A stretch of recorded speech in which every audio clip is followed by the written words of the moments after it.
अस्सलामु अलैकुम वरहमतुल्लाहि वबरकातुहू। आप देख रहे हैं फिक्र व नज़र पर खबरनामा। आइए दिन भर की तमाम बड़ी खबरों पर नजर डालते हैं। कांग्रेस पार्टी के साबिक सदर राहुल गांधी की क़ियादत में कन्याकुमारी से कश्मीर तक चलने वाली भारत जोड़ो यात्रा 22 नवंबर तक मुलतवी रहेगी। कांग्रेस पार्टी के मीडिया इंचार्ज जयराम रमेश ने पीर के रोज ट्वीट करके ये इत्तला दी। उन्होंने कहा कि भारत जोड़ो यात्रा मंगल तक मुलतवी रहेगी और फिर 23 नवंबर की सुबह हस्ब सादिक शुरू होगी। जबलपुर हाई कोर्ट ने मध्य प्रदेश मजहबी आज़ादी एक्ट 2021 की दफ़ा 10 को गैर आईनी करार देते हुए कहा कि अगर दो बालिग शहरी अपनी मर्जी से अलग जात या मजहब में शादी कर रहे हैं तो उन पर कार्रवाई नहीं की जा सकती। जबलपुर हाई कोर्ट ने एक अबूरी हुक्म सुनाते हुए मध्य प्रदेश मजहबी आज़ादी एक्ट 2021 की दफ़ा 10 को गैर आईनी करार दिया है। कोर्ट ने हुकूमत को नोटिस जारी करते हुए 3 हफ्तों में जवाब दाखिल करने का हुक्म भी दिया है। गुजरात असेंबली इंतखाबात 2022 की मुहिम के दौरान अहमदाबाद शहर की बापू नगर असेंबली सीट पर असदुद्दीन ओवैसी की पार्टी ने जिस उम्मीदवार को मैदान में उतारा था वो कांग्रेस में शामिल हो गया है, जिस पर AIMIM के सरबराह असदुद्दीन ओवैसी सख्त बरहम है। इंतखाबी मुहिम के दौरान कांग्रेस AIMIM और आम आदमी पार्टी पर इल्जाम लगाती रही है कि ये दोनों पार्टी बीजेपी की बी टीम है।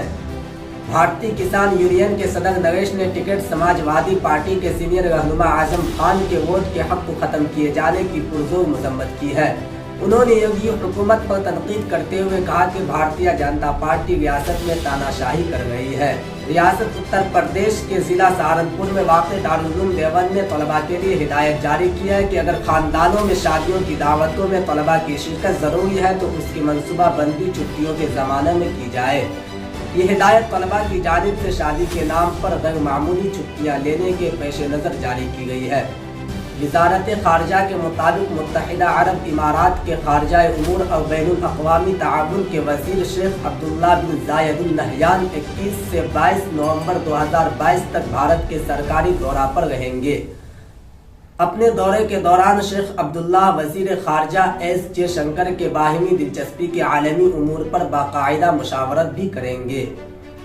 पाकिस्तान के वज़ीर दाखिला राना सनाउल्लाह ने कहा कि पाकिस्तान की हर दुश्मन एजेंसी इमरान खान की जान के पीछे लगी हुई है, क्योंकि खान ने उनके खिलाफ FIR दर्ज कराई है।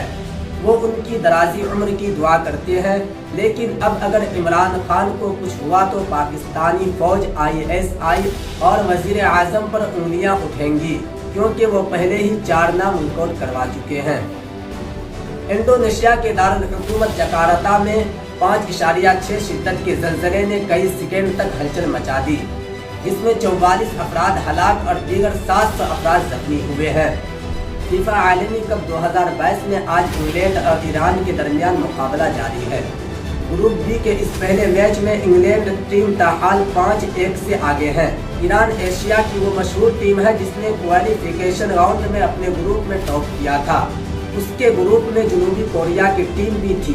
फीफा आलमी कप के अज़ीमुश्शान इफ्तिताही तकरीब के आलमी सतह पर पजीराई हो रही है।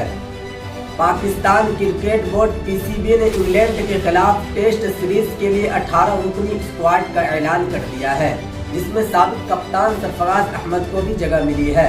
नाज़रीन, खबरनामा में इतना ही, फिर मुलाकात होगी। शुक्रिया।